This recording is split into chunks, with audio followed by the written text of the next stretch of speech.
얼마 후에는 우리 교단의 총회가 열릴 것입니다. 그리고 그에 앞서서 목사 안수식이 진행이 될 것입니다. 해마다 목사 안수를 받는 분들은 다 같이 일어서서 찬송을 부릅니다. 부름받아 나선 이 몸 어디든지 가오리라. 찬송을 부를 때 그들의 얼굴이 상기되고 또 비장한 것을 볼 수가 있습니다.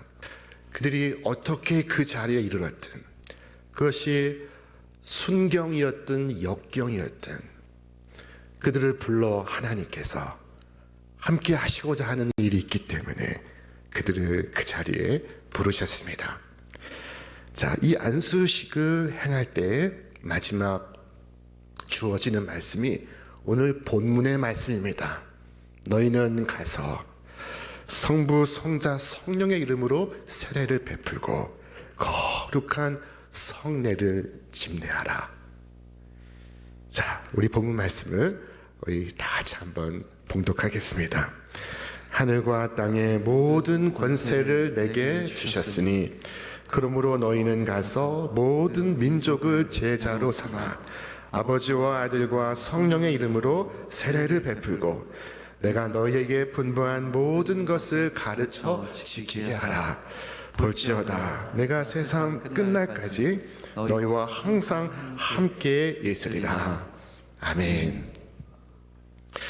부활하신 주님의 명령에 그리스도인들은 순종하였습니다. 어부는 고기를 잡으면서 순종했고, 농사하는 이들은 농사를 지으며 순종했고, 물건을 파는 자들은 물건을 팔며 순종했습니다. 어떤 이들은 자기의 직업을 떠나서 이 말씀에 순종하였습니다. 1884년 4월 5일 부활절, 이 땅을 처음 밟은 선교사 언더우드와 아펜젤러도 이 말씀을 수종하기 위하여 이 땅에 들어온 것입니다. 그들이 알지 못하는 땅으로 그들이 나온 것입니다. 모든 민족으로 제자를 삼으라는 주님의 명령에 순종한 것이었습니다. 누구든지 주를 믿는 자들의 첫 번째 사명은 복음을 전하여 생명을 구원하는 것입니다. 부모가 자식들에 대한 책임이 중하지만은 그 중에 첫 번째 사명은 사랑하는 자녀들을 주께로 인도하는 것입니다. 친구로서 의무가 소중하지만 그 첫 번째 의무는 그들에게 복음을 전하여 생명을 얻게 하는 것입니다. 자, 부활의 주님은 우리에게 말씀하시기를 하늘과 땅의 모든 권세를 내게 주셨으니 라고 하셨습니다. 이 말씀의 뜻을 온전히 이해할 수 있는 자가 누구입니까? 이 말씀의 뜻을 다 해석할 수 있는 자가 누구이겠습니까? 이 지식은 너무 다 깊고 놀라워서 그것은 다 이해할 수 없고 다 표현할 수가 없습니다. 이 하늘과 땅의 모든 권세란 우주 만물을 자신의 뜻을 따라 다스리시고 통치하시는 권세를 의미합니다. 이것은 곧 권능입니다. 영어 성경은 파워라고 번역했습니다. 이것은 스스로 존재하시는 자존하시는 능력이요, 우주 만물을 창조하시고 보존하시는 능력입니다. 이것은 당신이 지으신 세상을 지키시고 보호하실 뿐만 아니라 멸하시고 심판하시는 능력입니다. 이것은 명하시고 그리고 명하신 것을 성취하시는 능력입니다. 이것은 죽게도 하시고 죽은 자를 다시 살게도 하시는 능력입니다. 예수님께서 하늘과 땅의 모든 권세를 가지셨다는 것은 당신께서 하나님과 동등됨을 말씀하시는 것입니다. 예수님은 말씀으로 귀신을 내쫓기도 하셨고 병자를 고치시기도 하셨고 죽은 자를 다시 살게도 하셨습니다. 예수님은 죄를 사하시기도 하셨습니다. 어떤 인간도 하늘의 권세를 가졌다 말할 수 있는 이 없습니다. 땅의 권세를 다 가졌다고 말할 수 있는 이 없습니다. 한때 절대 군주를 꿈꿨던 이들도 이와 같은 야망을 갖긴 했으나 그러나 그런 권세를 가진 이는 지금까지 없었습니다. 하루는 저 이웃나라 시리아의 장군 나아만이 나병에 걸리게 되었습니다. 그가 왕의 친서를 들고 자신의 병을 고쳐달라고 이스라엘의 왕을 방문하고 있었습니다. 이스라엘의 왕의 반응은 무엇이었을까요? 자, 이스라엘 왕이 그 글을 읽고 자기 옷을 찢으며 이르되 내가 사람을 죽이고 살리는 하나님이냐? 그가 어찌하여 사람을 내게로 보내 그의 나병을 고치라 하느냐? 이스라엘 왕은 크게 낙심하였습니다. 자, 왕도 이 땅의 모든 권세를 다 갖지 못하였습니다. 그도 질병과 고통과 죽음의 권세 아래 놓여 있었습니다. 자, 왕의 약함은 인간의 한계를 보여주고 진정한 권세는 오직 하나님께 있음을 증명하고 있습니다. 여러분, 하나님께서 나에게 부여해 주신 작은 권세를 가지고 마치 하늘처럼 높아진 듯 오만하게 행하는 것은 얼마나 어리석은 짓일까요? 자, 만물이 주님의 손 아래 복종하고 있으며 주님은 만물을 그의 뜻대로 통치하시고 있습니다. 우리는 마른 막대기와 같습니다. 그러나 주님의 권능 아래 있을 때 마른 막대기가 싹을 틔우고 꽃을 피우고 열매를 맺습니다. 우리는 밤새 수고해도 물고기 한 마리 잡지 못하는 베드로와 같습니다.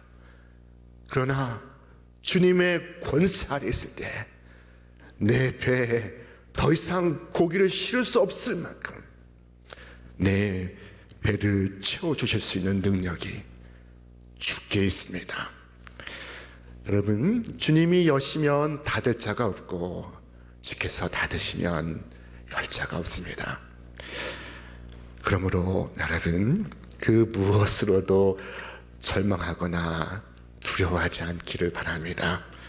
우리의 구속자는 강하시며 우리의 구속자는 전능하십니다. 자, 그런데 주님께서 그 권세를 실행하시는 방식을 보십시오. 예수님의 명령은 이것입니다. 하늘과 땅의 모든 권세를 내게 주셨으니 그러므로 너희는 가서 제자를 삼고 세례를 베풀고 내가 분부한 모든 것을 가르쳐 지키게 하라. 주님은 우리로 세상 속으로 나아가 모든 민족으로 제자 삼으라 하셨습니다.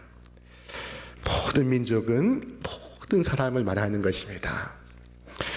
여러분, 그렇게 하고 계십니까? 예수님에 대하여 듣고자 하는 모든 사람들에게 주의 복음을 전하고 있으십니까? 술 취한 남편에게 복음을 전하고 있으십니까? 수험생 아들에게 예수 그리스도의 생명을 전하시고 있습니까? 복음 때문에 비웃음 당하는 곳으로 기꺼이 나아가시고 있습니까?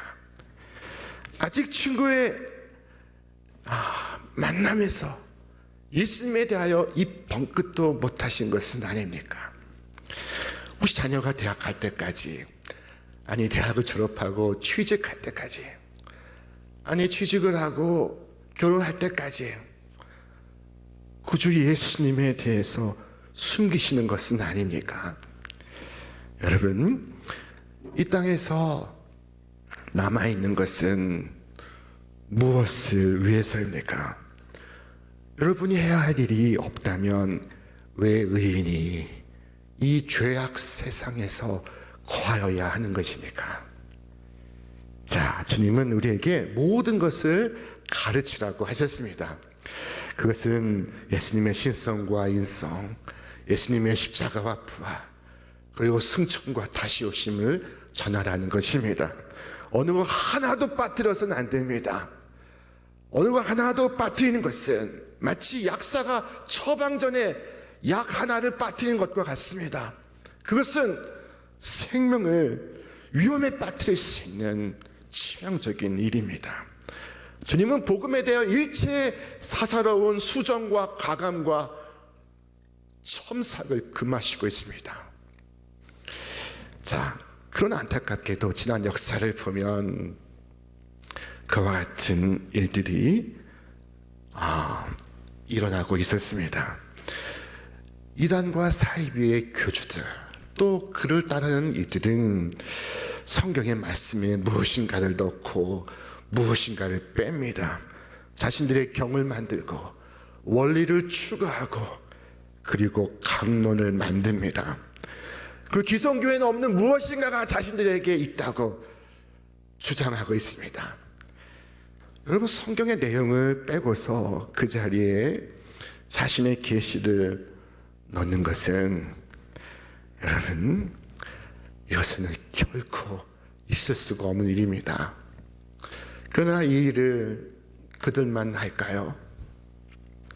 놀랍게도 그들만 그런 것이 아닙니다. 우리 역시 이 말씀을 소홀히 하고 간구할 때가 많습니다. 주님, 이 성경의 말씀을 제가 어디까지 믿어야 하나요? 아니, 어디까지 믿어야 하냐니요. 주님, 이 말씀을 제가 어디까지 순종해야 합니까? 아니, 어디까지 순종해야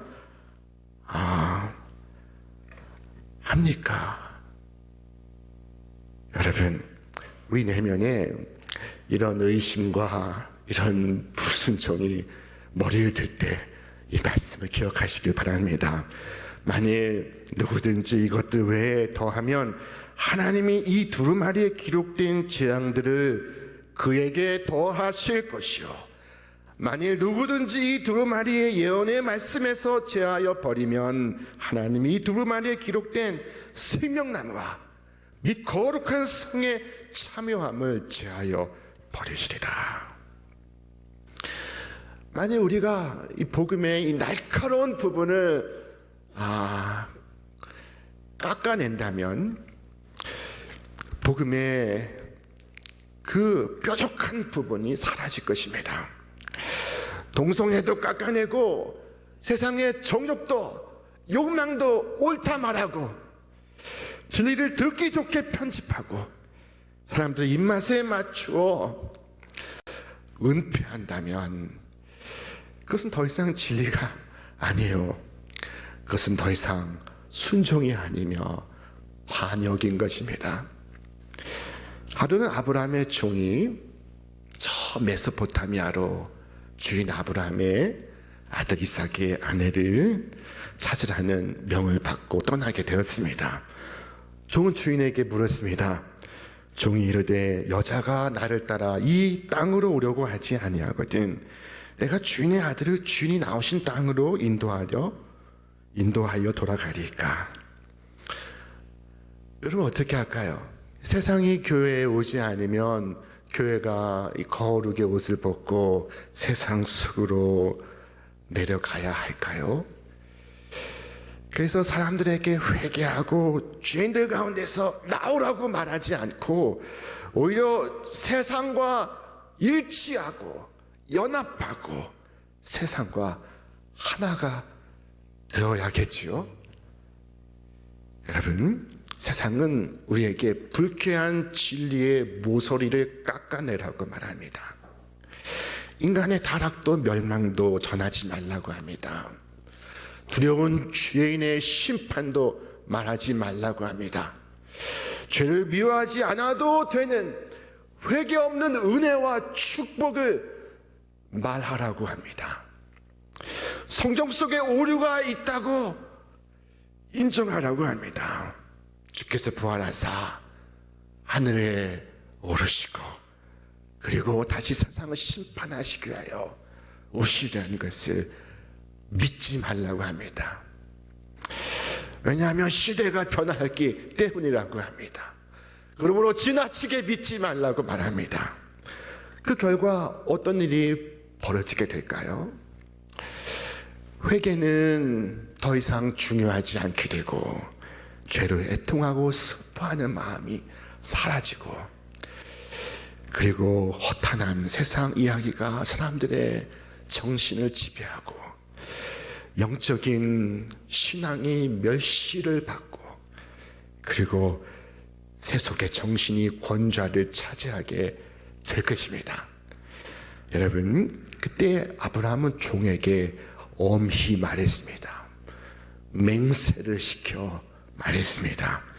아브라함이 그에게 이르되 내 아들을 그리로 데리고 돌아가지 아니하도록 하라. 만일 여자가 너를 따라오려고 하지 아니하면 나 이 맹세가 너와 상관이 없나니 오직 내 아들을 데리고 그리로 가지 말지니라. 신부가 따라오지 않는다면 그것은 종의 책임이 아니라는 것입니다. 종은 성실하고 진실해야 할 책임이 있습니다. 그러나 성공과 실패에 대한 책임이 없습니다. 여러분, 오늘 우리에게 주신 이 모든 말씀, 온전한 복음을 수정, 가감, 편집한다면 그것은 주님의 뜻이 아닙니다. 주께서 말씀하셨습니다. 내가 너희에게 분부한 모든 것을 가르쳐 지키게 하라. 여러분, 가서 이 생명의 말씀을 그대로 전하시기를 바랍니다. 모든 사람에게 전하고 아무것도 은폐하지 않으시기를 바랍니다. 때로 우리가 전하는 말은 믿고 감격하는 사람이 있고 때로 의심하는 사람이 있고 때로 거부하고 핍박하는 사람이 있습니다. 그러나 결과와 상관없이 여러분은 여러분의 사명을 이루시고 주의 뜻을 이루시기를 바랍니다. 우리가 전하는 것을 모두가 믿지 않는다고 낙심하지 마십시오.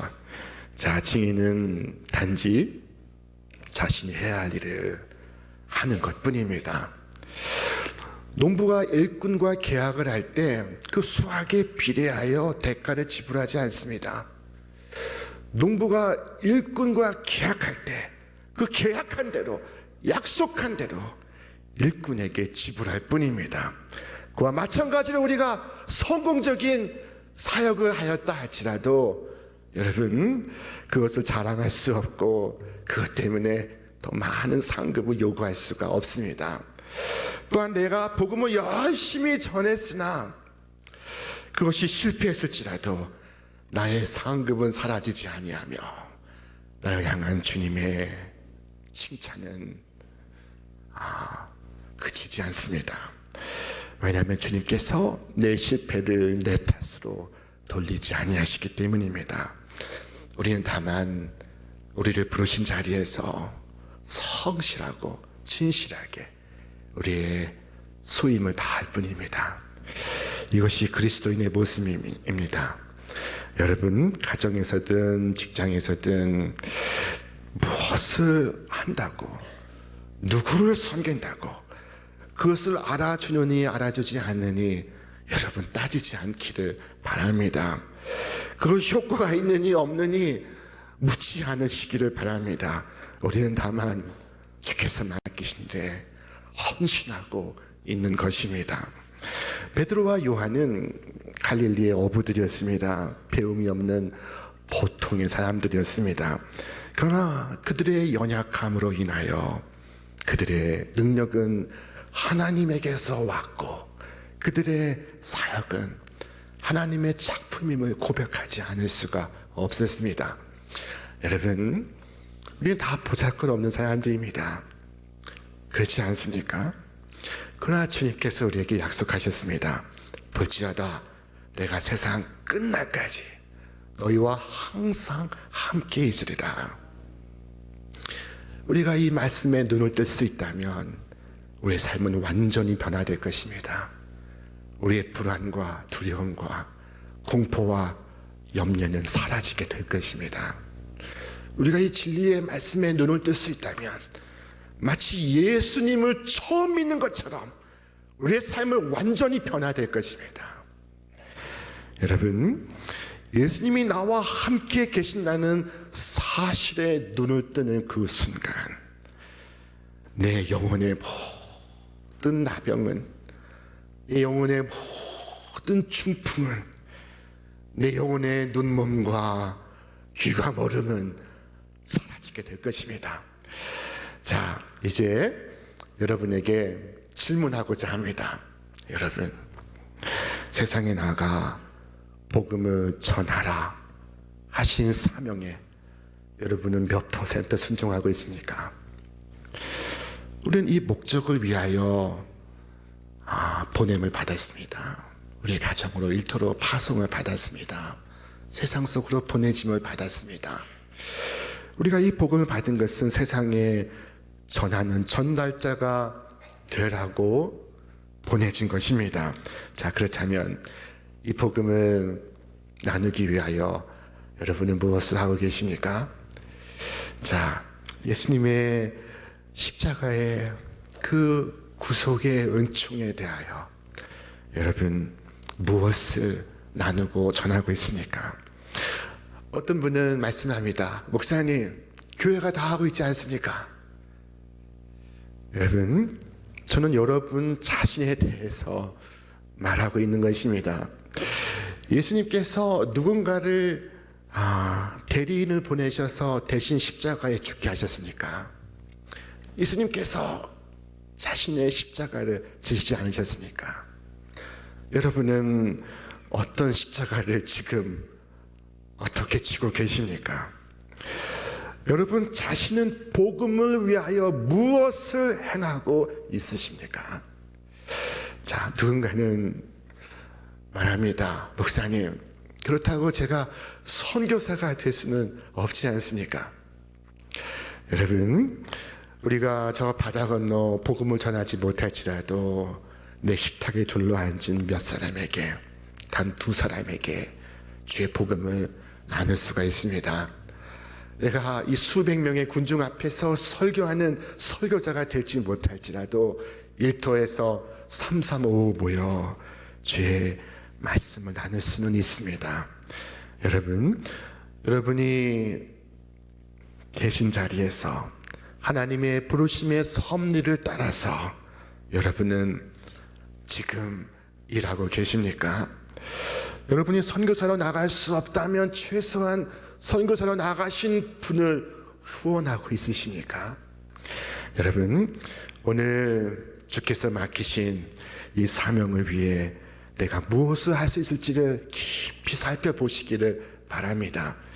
나는 말씀을 배우고 지키는 데까지 성숙한 제자가 되고 있습니까? 나는 모든 족속을 가슴에 품고 기도하고 헌신하기를 원하는 사람이 되고 있습니까? 교회의 제자 훈련에 참여하고 있으십니까? 우리의 청소년과 청년들을 위한 우리의 미래를 위하여 여러분 기도하고 헌신하고 있습니까?